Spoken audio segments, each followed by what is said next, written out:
14 సంవత్సరాలు పాలించిన చంద్రబాబు నాయుడికి 4 సంవత్సరాలు పాలించిన జగన్మోహన్ రెడ్డి గారికి ఏనాడైనా చంద్రబాబు నాయుడు ఎస్సీల్ని, బీసీల్ని, మైనార్టీల్ని, ఎస్టీల్ని నా జనం అని చెప్పాడా ఏ రోజునంటే ఏనాడు చెప్పడానికి కూడా సాహసం చేయలా. ఎందుకు చేయలేదంటే చంద్రబాబు నాయుడికి అణువణువు కులగజ్జి, ఆ కులగజ్జితోనే పాలన చేశాడు. ఏనాడు చూసినా గత 14 సంవత్సరాలు ఎలాంటి పాలన అంటే ఎలా పాలించాడంటే ఫస్ట్ 5 సంవత్సరాలు రామారావుని ఎన్నుపోటుపడిసి రాకున్నాడు. ఆ తర్వాత హైటెక్ సిటీని ఏదో బ్రహ్మరథాలకు తీర్చిదిద్దా అని చెప్పి ఇంకో 4 సంవత్సరాలు చేశాడు. ఆ తర్వాత నేను మారాను, నాకు ఓటైంది, నాకు బుద్ధి వచ్చింది, సిగ్గు వచ్చిందని చెప్పి జనాల దగ్గర వేడుకుంటే మళ్ళీ 2014లో ఛాన్స్ ఇస్తే 5 సంవత్సరాలు ఏం చేసావంటే అమరావతి పేరిట అక్రమంగా సర్వనాశనం చేసి భూములన్నీ కూడా 3 పంటలు పండే భూములన్నీ కూడా సర్వనాశనం చేసి లక్షల కోట్ల రూపాయల స్కాములు చేశాడు చంద్రబాబు నాయుడు.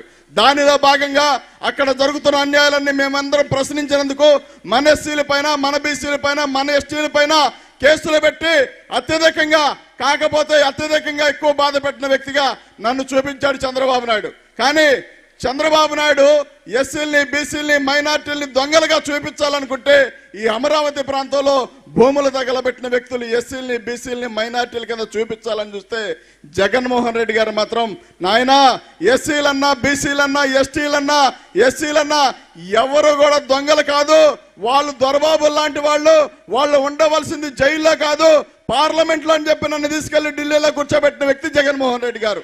ఒక్కసారి గమనించండి ఎవరు ఏంటి అనేది. చంద్రబాబు నాయుడు ఏనాడు చూసినా ఒక్కగానొక కొడుకు పుడితే ఆ ఒక్కగానొక కొడుక్కి 2 ఎకరాల వ్యవసాయ రైతు నుంచి ఇవాళ చంద్రబాబు నాయుడు ఆస్తి ఎంత అని చూస్తే 6 లక్షల కోట్లు. 14 సంవత్సరాలు ఎందుకు పాలించావంటే 2 ఎకరాల నుంచి 6 లక్షల కోట్లు పాలన చేశాడే కానీ మన జీవితాల్లో వెలుగులు నింపాలని మాత్రం కాదు. బాగా గమనించండి, చంద్రబాబు నాయుడు అనే వ్యక్తి ఒక దొంగ. అలాంటి దొంగకి మరి తాళాలు ఇస్తే 14 సంవత్సరాలు ఈ రాష్ట్రాన్ని దోచుకుతున్నది కాకుండా చంద్రబాబు నాయుడు పేరు అడిగితే ఏదైనా చెప్పే పథకం ఏదైనా చెప్పబోయా బాబు అంటే ఏ పథకమో చెప్పలేడు. ఒకే ఒక పథకం చెప్తాడు. ఆ పథకం పేరేంటంటే వెన్నుపోటు పథకం. ఆ వెన్నుపోటు ఎవరిని పడిచాడంటే చంద్రబాబు నాయుడు గారు ఎన్టీ రామారావు ఫ్యామిలీని పడిచాడు. అదే విధంగా మళ్ళీ వెన్నుపోటు పడిచి నిన్న 18వ తారీఖు ఆయనకి నివాళులర్పించే సందర్భంలో జూనియర్ ఎన్టీఆర్ కూడా వెన్నుపోటు పడిచాడు. మనందరం కూడా చూసాం జూనియర్ ఎన్టీఆర్ ఫ్లెక్సీలు తీసేయమని చెప్పి.